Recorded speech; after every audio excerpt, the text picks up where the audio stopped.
సరే దైవ కార్యం జరిగింది అంటే అది లోక కళ్యాణానికే జరుగుతుంది అన్నమాట. అట్లా భగవత్ కళ్యాణం కూడా లోక రక్షణ కొరకు జరిగినది. దక్షుడి యొక్క కుమార్తె పేరు సతీదేవి. దక్ష ప్రజాపతి యొక్క కుమార్తె పేరు సతీదేవి. ఈమె ఎవరయ్యా అంటే శివుడి యొక్క భార్య. అంటే పార్వతీదేవి కంటే ముందు శివుడి భార్య ఎవరు అంటే దక్ష ప్రజాపతి కూతురైనటువంటి సతీదేవి. మరి ఒక రోజు ఒక నిర్వహిస్తారు.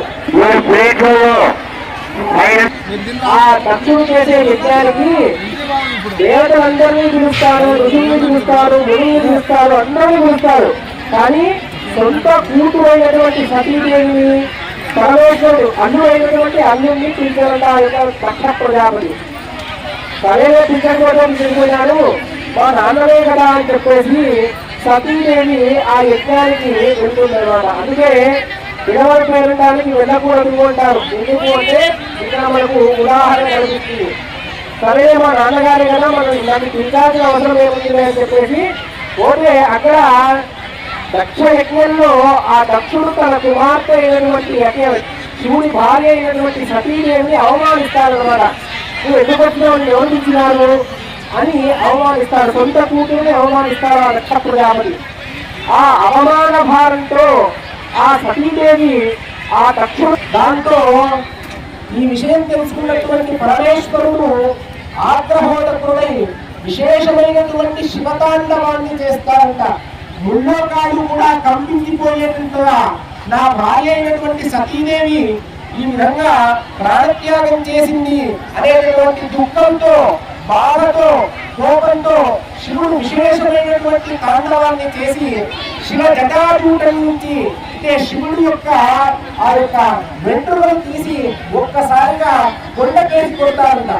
ఆ కొట్టడంలో ఆ వెంట్రుకల నుంచి వీరభద్రుడు ఆవిర్భవించి విశేషమైనటువంటి ఆయుధాలు ధరించి ఆ దక్షుడు ఎక్కడైతే యజ్ఞం చేస్తూ ఉన్నాడో ఈ వీరభద్రుడు ఆ దక్ష యజ్ఞానికి చేరుకొని ఆ దక్ష యజ్ఞాన్ని అంతా కూడా మొత్తం ధ్వంసం చేసి ఆ యొక్క దక్షుణ్ణి సంహరిస్తాడనమాట. ఎందుకు అంటే ఆ సతీదేవి మరణానికి అంటే ప్రాణత్యాగానికి కారణమైనాడు ఆ యొక్క దక్షుడు కాబట్టి ఆ విధంగా వీరభద్రుడు ఆ శివ జటాజూటం నుంచి ఆవిర్భవించి ఆ దక్ష యజ్ఞాన్ని ధ్వంసం చేసి ఆ దక్షుడిని సంహరిస్తాడు. సరేగా పరమేశ్వరుడు సతీ వియోగంతో తన భార్య అయినటువంటి సతీదేవి ఈ విధంగా ప్రాణత్యాగం చేసింది అని ఎంతో కూలిపోతూ సగం కాలినటువంటి ఆ యజ్ఞవాటికలో కాలుతున్నటువంటి ఆ సతీదేవి యొక్క శరీరాన్ని తన భుజం మీద వేసుకొని వెర్రివాడిలా పిచ్చివాడిలా దుఃఖిస్తూ ఆగ్రహోదకుడై విశేషంగా విలపిస్తూ తన భార్యా వియోగంతో బాధపడుతూ అమ్మవారి యొక్క శరీరాన్ని తన భుజం మీద వేసుకొని ముల్లోకాలు తిరుగుతూ ఉంటారంట. సతీ సతీ అనుకుంటూ తిరుగుతూ ఉంటాడు. అప్పుడు ఆయన సృష్టి స్థితి లయకారుల్లో ఒకడు. అంటే ఆయన ఆ విధంగా తిరిగితే ఈ సృష్టి అంతా కూడా ఆగిపోతుంది అన్నమాట. మరి లయం చేయవలసినటువంటి కర్త ఆయన కాబట్టి ఆ విష్ణుమూర్తి ఆలోచిస్తారంట. ఇట్లా ఈ విధంగా పరమేశ్వరుడు తిరుగుతూ పోతే ఈ సృష్టి అంతా కూడా ఆయన యొక్క శరీరాన్ని తన భుజం మీద వేసుకొని ముల్లోకాలు తిరుగుతూ ఉంటాడు. మరి పరమేశ్వరుడు ఈ విధంగా తిరిగితే ముల్లోకాలన్నీ కూడా కంపించిపోతూ ఉన్నాయి. సృష్టి ఆగిపోయింది. అప్పుడు ఏం చేయాలి అని ఆలోచించి ఆ విష్ణుమూర్తి తన యొక్క సుదర్శన చక్రంతో ఆ సతీదేవి యొక్క శరీర భాగాలన్నింటినీ కూడా ఖండించి వేస్తాడు. ఆ శరీర భాగాలు పడిన చోటే మనకు అష్టాదశ శక్తి పీఠాలుగా విరసిల్లుతూ ఉన్నాయి. ఎక్కడైతే అమ్మవారి యొక్క శరీర భాగాలు పడ్డాయో అక్కడ మనకు శక్తి పీఠాలు తెలుసు కదా అందరికీ. భ్రమరాంబ, జోగులాంబ, పిఠాపురం పురుహూతిక, కాశీ విశాలాక్షి విధంగా ఇవన్నీ కూడా శక్తి పీఠాలన్నీ కూడా ఆ సతీదేవి యొక్క శరీర భాగాలు పడిన చోటు. ఈ విధంగా ఆ విష్ణుమూర్తి చేస్తారన్నమాట. మరి ఈ కథ ఈ విధంగా ఉంటే ఇక ఆయన బాధపడుతూ ఉన్నాడు. ప్రవేశ లోకం వద్దు, ఈ ప్రపంచం వద్దు, ఈ సృష్టి చేయడం వద్దు, ఏమీ వద్దు అని చెప్పేసి పరమ వైరాగ్యవంతుడై సతీదేవిని గుర్తు చేసుకొని దుఃఖిస్తూ బాధపడుతూ ఉంటాడన్నమాట. మరి ఈ కథ ఇలా ఉండగా తారకాసురుడు అనేటటువంటి ఒక రాక్షసుడు బ్రహ్మమూర్తి తపస్సు చేసి ఒక వరాంట తారకాసురుడు అనేటటువంటి రాక్షసుడు నడుస్తుంది.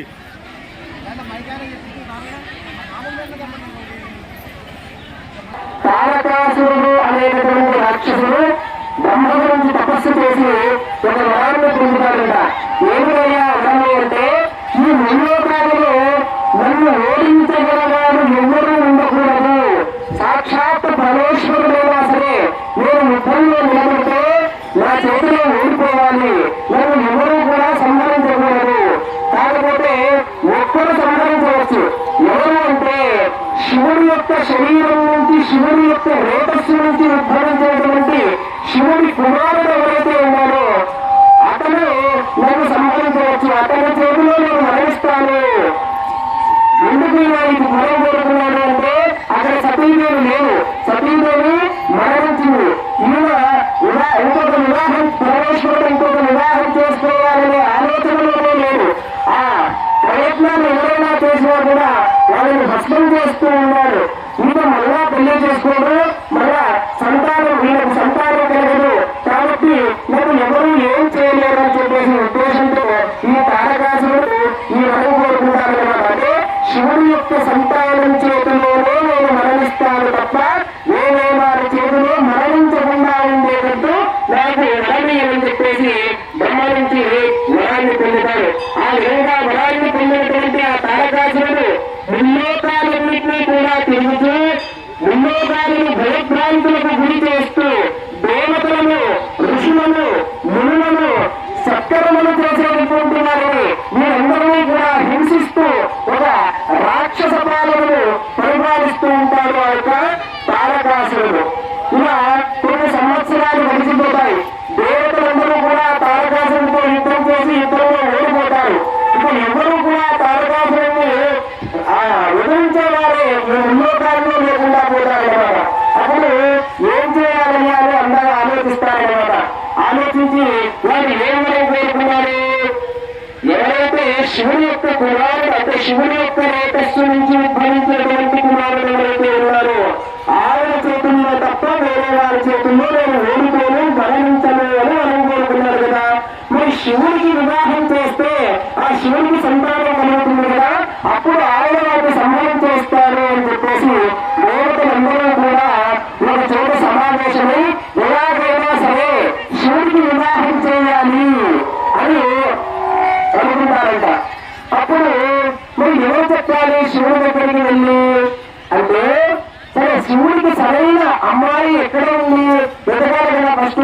అంటే సాక్షాత్తు ఆ యొక్క భరశివుడు ఆయన్ని వివాహం చేసుకోవాలి, ఆయన శక్తిని తట్టుకోవాలి అంటే ఎవరు ఉండాలి అక్కడ అంటే సాక్షాత్తు పరాశక్తియే ఉండాలి. మరి ఎవరా పరాశక్తి అంటే హిమాలయ పర్వతరాజు పుత్రిక, హిమవత్ పర్వతరాజు పుత్రిక హైమవతి, ఆమె పార్వతి అంటారు పర్వతరాజు పుత్రిక. ఆమె అయితే పరమేశ్వరుడికి చాలా చక్కగా సరిపోతుంది అనేటటువంటి ఉద్దేశంతో ఆ హిమవత్ పర్వతరాజు దగ్గరికి వెళ్ళి ఆ దేవతా గణాలన్నీ కూడా అయ్యా ఈ యొక్క కుమార్తెను పరమేశ్వరుడికి ఇచ్చి వివాహం చేయండి అంటే ఆయన చాలా సంతోషంగా సాక్షాత్ ఆ పరమేశ్వరుడికే ఇచ్చి వివాహం చేస్తున్నాం కదా నేను నా కుమార్తెను అని చెప్పేసి చాలా సంతోషంగా ఒప్పుకుంటారన్నమాట. ఇక శివుడి దగ్గరికి పంపించాలి. మరి ఎవరు పోతారు శివుడి దగ్గరికి అంటే ఎవరు కూడా మానల్ల కాదంటే మానల్ల కాదు అన్నారు అనమాట.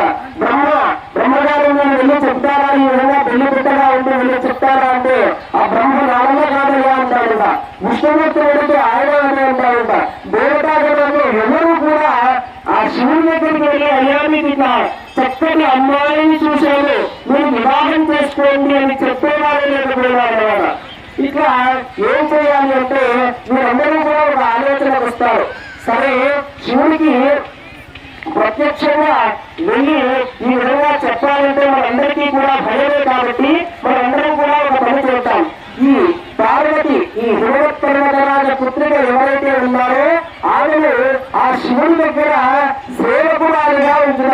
కొన్ని రోజులు సేవలు పరిచర్యలు చేసేటటువంటి సేవకురాలిగా పెడితే అప్పుడు మన్మధుని ప్రయోగించి శివుడికి ఈ పార్వతీదేవి మీద ప్రేమానురాగాలు కలిగేటట్లుగా చేస్తే అప్పుడు వారి వివాహం జరుగుతుంది అని అనుకుంటారన్నమాట. సమావేశమై ఈ నిర్ణయం తీసుకుంటారు. సరే, వారి నిర్ణయాన్ని అమలు చేస్తారు. ఆ పార్వతీదేవిని శివుడి యొక్క పరిచారికగా, అంటే ఆయనకు సేవలు చేసేటటువంటి ఒక సేవకురాలుగా ఉంటున్నారన్నమాట. ఈ విధంగా కొన్ని రోజులు గడిచిపోయిన తర్వాత మన్మధుడిని పిలిచి, నేను శివుడి మీదకి ఆ పుష్పబాణాన్ని వేస్తే ఆ శివుడు పార్వతి పట్ల ఆకర్షింపబడి పార్వతీదేవిని వివాహం చేసుకుంటానని చెప్పేసి దేవతలందరూ కూడా పురమాయించి మన్మధుడిని పిలిపించి ఆ పరమేశ్వరుడి మీదకి బాణాలు వేయిస్తారన్నమాట. ఆ విధంగా ఆ పరమేశ్వరుడు రోజు యోగనిద్రలో తపస్సు చేసుకుంటూ ఉండగా ఆ అమ్మవారు అక్కడ పరిచర్యలు చేస్తూ ఉండగా, పార్వతీదేవి సేవలు చేస్తూ ఉండగా ఆ మన్మధుడు దూరం నుంచి పరమేశ్వరుడి మీదకి వెన్నునెక్కు పెట్టి ఆ మన్మథ బాణాలను వదులుతారన్నమాట.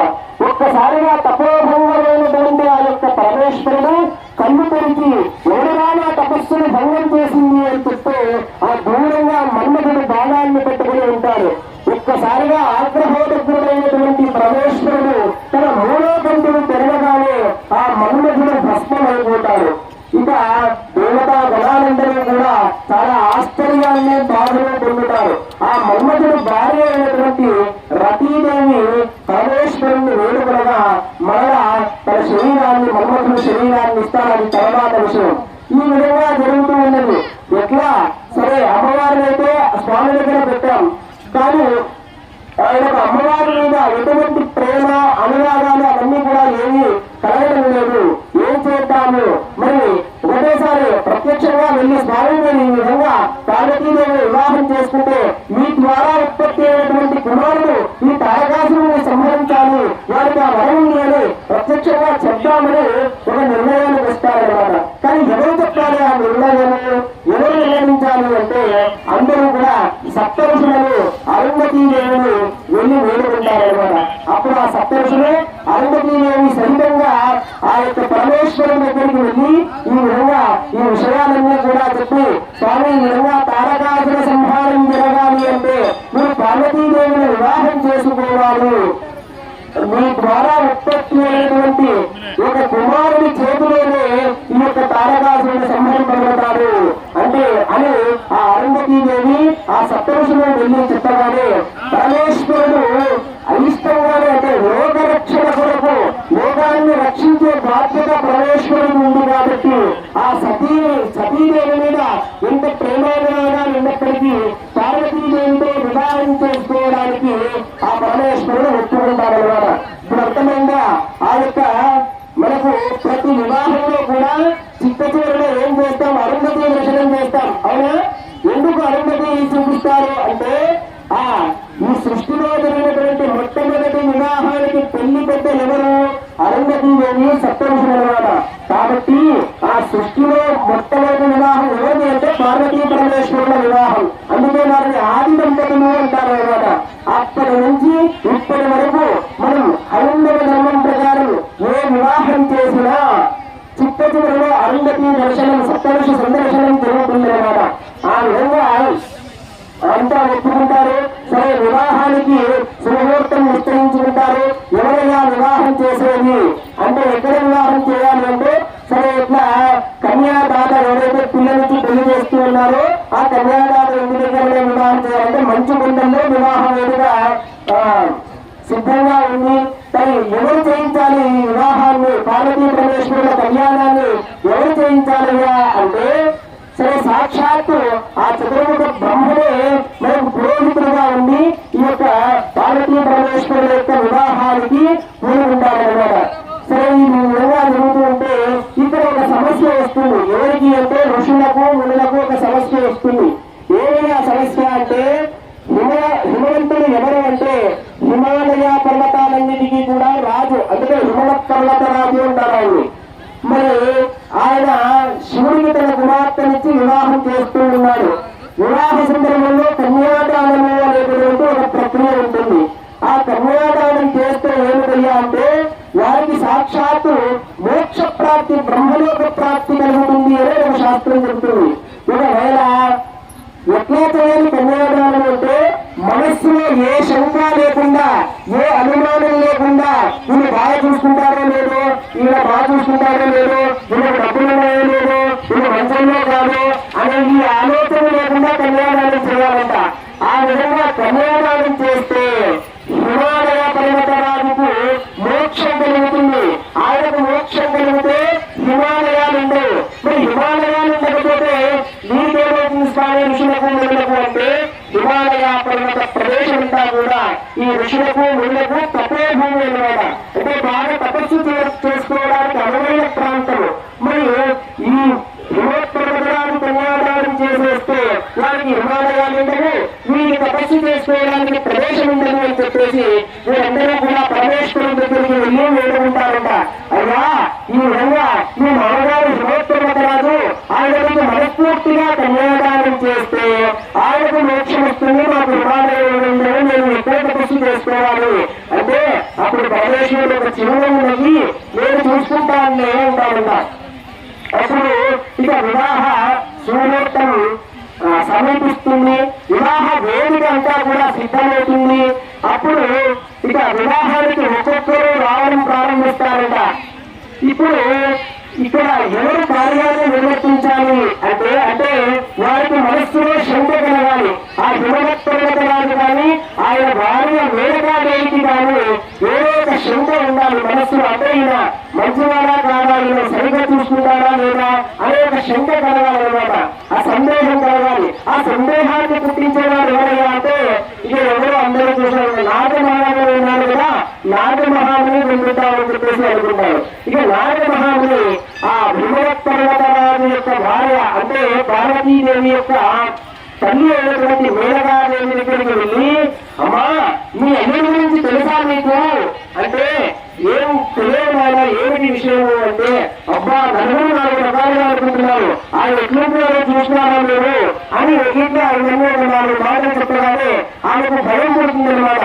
ఆయన అంత క్రూరుడా అంత దుర్మార్గుడా పరమేశ్వరుడు, నేను చూడలేదు, ఒకసారి ముందు చూడటం అని చెప్పేసి ఒక పర్వతాల మధ్యలో దాక్కుని పెళ్లికి వచ్చే వారందరినీ కూడా చూస్తున్నారు. అందరూ ఎట్లున్నారో చూస్తాము అని చెప్పేసి మేనకాదేవి అక్కడ ఒక వారణ కూర్చొని ఆ యొక్క నారదుతో సొంతంగా చూస్తూ ఉంటుంది అనమాట. ముందుగా బ్రహ్మదేవుడు వస్తారు, పెళ్లి నిర్వర్తించాలి కదా. అందరికంటే ముందు ఏమొచ్చేదంటే బంధువులు వచ్చినారో లేదో తెలియదు కానీ ముందు అయ్యగారు వస్తారు, స్వామి వస్తారు అంతే కదా. అమ్మ సామాజిక సభ్యుడా అన్ని అని స్వామి వస్తారు పెళ్లికి. అట్లా పెళ్లి చేయడానికి బ్రహ్మదేవుడు వస్తారంట. వస్తూ ఉంటే 4 ముఖములతో బ్రహ్మ వస్తూ ఉంటే ఆ మేనకాదేవి నారదుడితో ఉంటుందంట. ఆయనైనా మా అల్లుడు అంటే కాదమ్మా ఆయన కాదు, ఆయన పురోహితుడు, పెళ్లి చేయించడానికి వస్తున్నారు, ఆయన కాదు మీ అల్లుడు అంటారంట. ఇక కొంచెం సేపటికి శంఖచక్ర గణాపత్రములతో గరుడవాహనాన్ని అధిష్ఠించి విష్ణుమూర్తి వస్తారంట వివాహ వేడుకకు. ఈ మేనకాదేవి ఏమంటుందంట, ఆయనైనా మా అల్లుడు అని. మీ అల్లుడికి ఆయనకు భేదం చెప్పకూడదు కానీ ఇక్కడైతే మీ అల్లుడు కాదమ్మా ఆయన అని చెప్తుందంట. తర్వాత ఇంద్రాన్ని దేవతలు ఇస్తారు. ఇట్లా దేవతా గణాలు, ఋషి గణాలు, గణాలు ఆయనే అల్లుడు అంటే ఎంతసేపటికి వాళ్ళే రాదు. మరి అల్లుడు ఎట్లుంటారో ఎంత అందగాడో అని వీళ్ళు ఆలోచిస్తూ ఊహిస్తూ ఉంటుంది అనమాట. ఇక అప్పుడు చిట్ట చివరలో నంది, భృంగి ఇత్యాది ప్రమథ గణాలన్నీ కూడా విశేషమైనటువంటి తాండవం చేస్తూ చుట్టూ రాగా ఆయన గజవస్త్రం అంటే రక్తమోడుతున్నటువంటి ఒక ఏనుగు చర్మాన్ని ధరించి ఏమంతా కూడా శవభస్మాన్ని లేపనం చేసుకుని అట్టలు కట్టినటువంటి జడలతో తన శూలాన్ని పట్టుకుని దవడతం మోగిస్తూ ఒక పిచ్చివాడిలా ఒక విశేషమైనటువంటి కేకలు వేస్తూ వివాహ వేదికకు వస్తాడంట. అట్లయితే ఎవరైనా పెళ్లికొడుకు ఎట్లా వస్తాడా? ఈ కాలంలో పెళ్లికొడుకు ఎట్లా వస్తే ఏమవుతారండి, బయటకు పారిపోతారు. అట్లా ప్రవేశగణాలన్నీ కూడా వస్తూ ఉంటే ఆయన విశేషంగా తాండవం చేస్తూ వస్తూ ఉన్నాడంట. ఈయన భయపడిపోయింది ఆకారాన్ని చూసి. అప్పుడు నారదుడు అంటే అమ్మ ఆయన మీ అల్లుడు అని. అబ్బా ఈయన మా అల్లుడు ఇట్లా ఉన్నారు, ఏమంతా కూడా శరణిస్తుంది, స్పేష సంస్కారం లేదు, జగనంగా కూడా అట్టలు పట్టుకొని పోయాయి, జగవచ్చు రక్తమంతా తడిసిపోయింది. ఆ వేలు చర్మాన్ని పెట్టుకున్నారు, మంచి వస్త్రాలు లేదా మంచి ఏదైనా సరే తోడలు ఏం లేవో శవస్త్రాన్ని తీసుకున్నారు, మంచి కటింగ్ కూడా లేదు, మొత్తం అంతా ఆ అట్టలు పట్టిన కూడా ఈయనగానే అల్లుడు ఈయనకి ఇచ్చుకుని అందాల సుగరాల సౌందర్యాలైనటువంటి నా కుమార్తె అయినటువంటి ఆ యొక్క పార్వతీదేవిని ఈయనగా వివాహం చేయాల్సింది అని నేను ఈయనకు ఈయనంటే ఈయనని చెప్పేసి ముందు తర్వాత రాజుతో చెప్తుందన్నమాట. ఇంకా కొన్నిసార్లు వారిద్దరి మధ్య వాగ్వాదం జరుగుతుంది. ఆ ఋషులు మళ్ళీ సప్తఋషి మందిలో కూడా వచ్చి అమ్మా ఆయన అభిలోక సౌందర్యవంతుడు, ఈ ముల్లోకాలనే ఆయన సౌందర్యం ఇచ్చిన సౌందర్యం లేదు, ఆయన మీకు అలా కలుగుతున్నాడంటే దానికి ఏదైనా సరే లోక కళ్యాణం ఉంటుంది, కాబట్టి లోక రక్షణ హేతు ఉంటుంది, కాబట్టి మీరు ఏమీ శంకపడాల్సిన అవసరం లేదు, లక్షణంగా మీరు వెళ్ళి వివాహం చేయవచ్చు అని చెప్పగానే సరే ఆయనకు మనసులో ఎక్కడో సందేహం ఉండనే ఉంది. కానీ అందరూ చెప్తున్నారు కదా, సరే తన భర్త కూడా చెప్తున్నారు తన వివాహం చేద్దామని అయిష్టంగానే మేనగాదేవి ఒప్పుకుంటున్నారు. ఒప్పుకుని పార్వతీదేవిని పరమేశ్వరుని వేణుడికి తీసుకువస్తారు. బ్రహ్మగారు కూర్చున్నారు. అక్కడ చతుర్ముఖ బ్రహ్మలుంటే ఇంతమంది బ్రహ్మలు ఉన్నారు. ఆ విధంగా ఏర్పాటు చేస్తున్నారు. మరి అక్కడ పార్వతీ పరమేశ్వర కళ్యాణ ప్రక్రియ ప్రారంభమవుతుంది. దాంతో పాటుగా ఇక్కడ కూడా మనం కళ్యాణ ప్రక్రియ ప్రారంభం చేద్దాం. ఒకసారి అందరూ కూడా హరే నమ పార్వతీ హర హర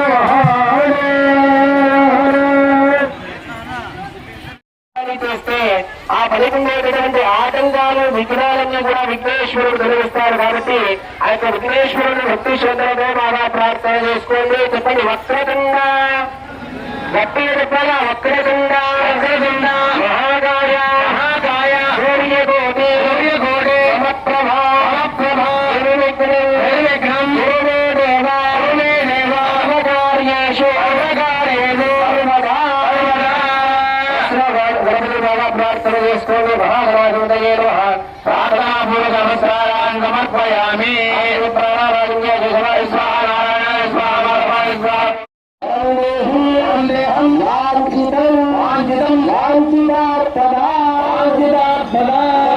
మనస్సులో కోరికలు పెట్టుకొని గణపతిని ప్రార్థన చేసుకొని నమస్కారం చేసుకొని మహాగణాధిపతయే నమః. అవగాహన ప్రార్థన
నేను ఆయన ఉన్నాడా